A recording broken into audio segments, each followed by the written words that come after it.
The world doesn't control you. Your circumstances don't control you. The only thing deciding your future is whether you control your mind or let it control you.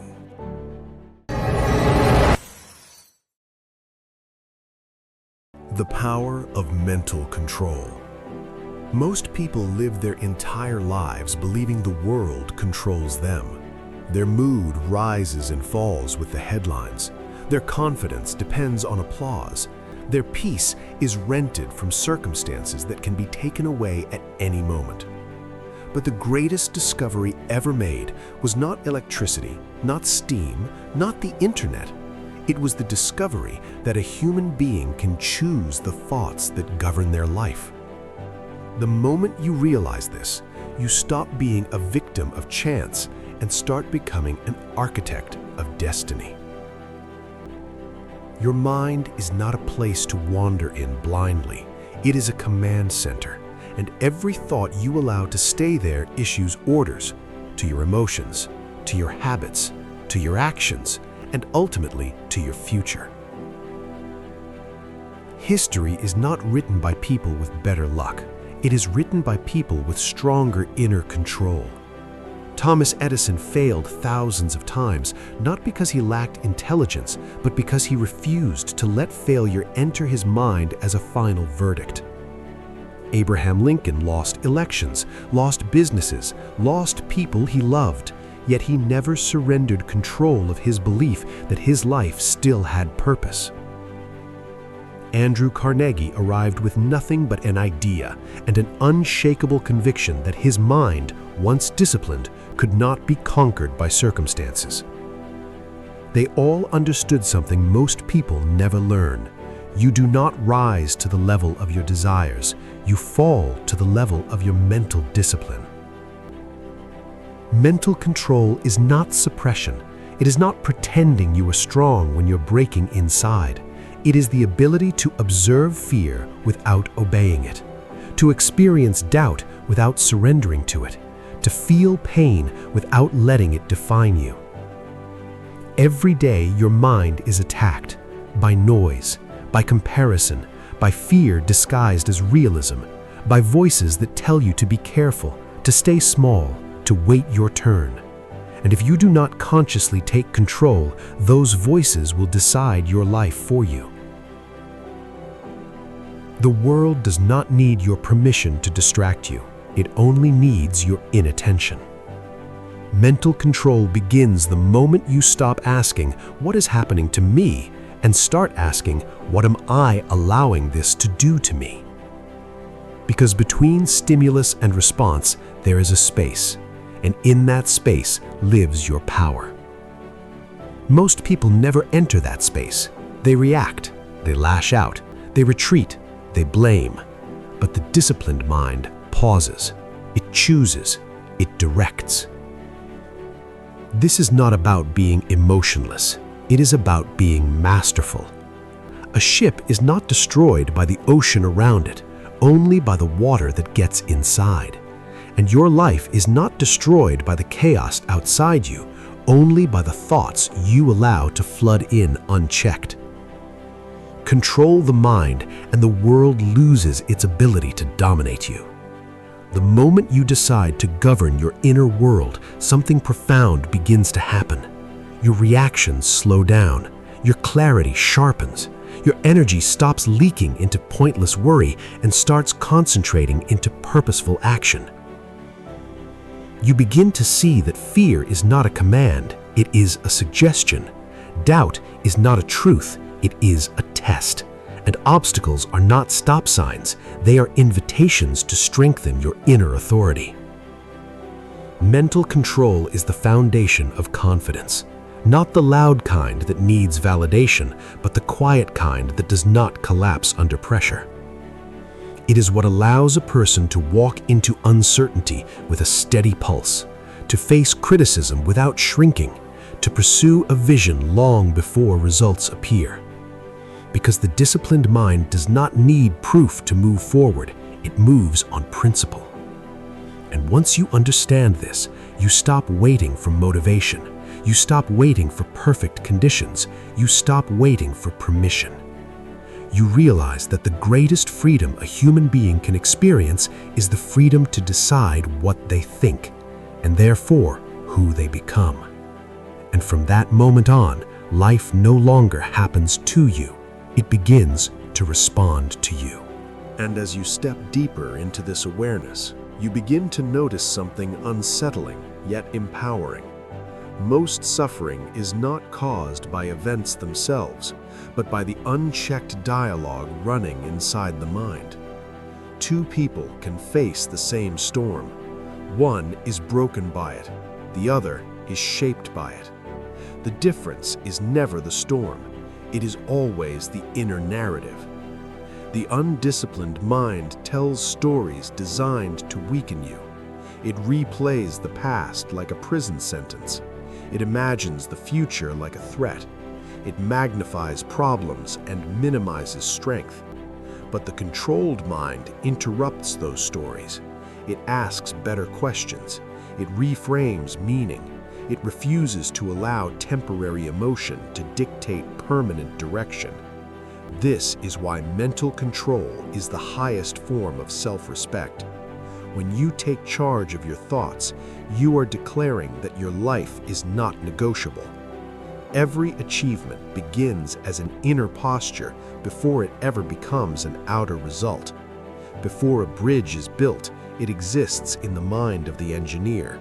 Before a company is created, it lives in the belief of its founder.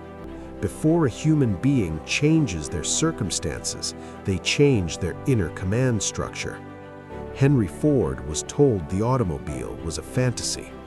Walt Disney was told imagination was impractical. Carnegie was told his background defined his limits. But they all shared a common discipline. They refused to allow external opinions to override internal conviction. Mental control means you do not argue with every negative thought. You simply refuse to promote it. You understand that not every thought deserves attention, and not every feeling deserves obedience. Feelings are weather. Thoughts are tools. Identity is a choice. When you identify with every emotion, you become unstable. When you identify with purpose, you become grounded. The mind must be trained the same way the body is trained: repetition, resistance, consistency. No one walks into a gym expecting strength without effort, yet millions expect mental strength without discipline. They wonder why they quit early, why they sabotage progress, why confidence disappears under pressure. It is because their mind was never conditioned to hold the weight of responsibility. Mental control is built in moments no one sees.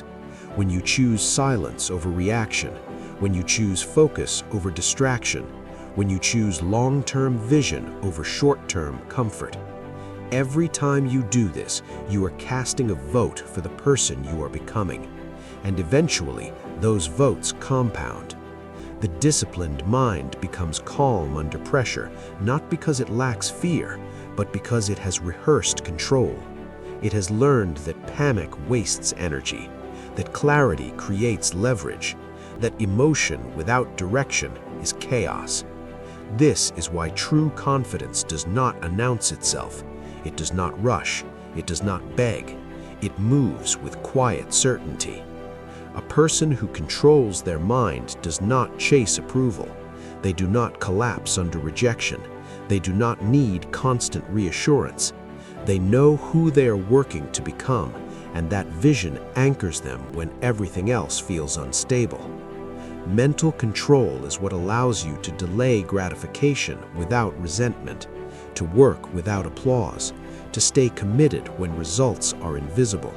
Because you understand a deeper law. What you practice internally becomes inevitable externally. This is where most people quit, not because the path is impossible, but because their thoughts are undisciplined. They start strong, but allow doubt to negotiate their effort. They begin with passion, but allow fear to rewrite their standards. They dream boldly, but but allow impatience to shrink their ambition. The controlled mind does not negotiate with weakness. It listens, acknowledges, and then decides anyway. This is not harshness, this is leadership, and every great life is led from the inside first. As you gain control over your mental environment, you begin to experience a new kind of freedom. You are no longer dragged by impulse. You are no longer enslaved by comparison. You are no longer exhausted by unnecessary emotional battles. Your energy becomes refined. Your attention becomes deliberate. Your actions become precise. And precision creates power. The world starts to feel quieter, not because chaos has disappeared, but because it no longer owns you. You realize that peace is not the absence of problems, it is the presence of authority over your inner world. This is why adversity, when met with mental control, becomes an advantage. It sharpens awareness, it strengthens resolve, it exposes weakness so it can be corrected. Those who master their mind do not pray for easier lives, they build stronger inner frameworks. They understand that discipline today becomes freedom tomorrow. And slowly, subtly, something shifts. You stop reacting to life, you start directing it. Your standards rise, your excuses lose credibility, your focus deepens. You no longer ask, how do I feel about doing this? You ask, who do I need to become to handle this? That question alone separates leaders from followers. Mental control does not make you rigid, it makes you adaptable without losing direction. You can bend without breaking, adjust without abandoning purpose, learn without losing confidence. Because your identity is no longer tied to outcomes, it is tied to discipline. And discipline, once internalized, cannot be taken from you.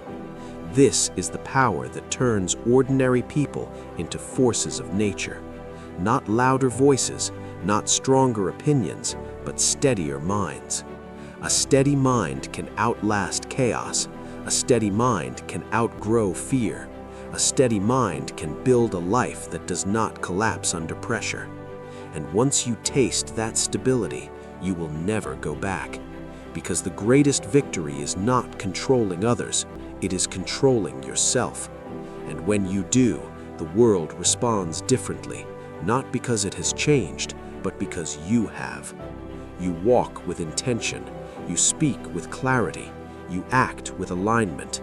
And in that alignment, success stops being a chase and starts becoming a consequence of discipline, a consequence of focus, a consequence of mental command. This is not magic, this is mastery.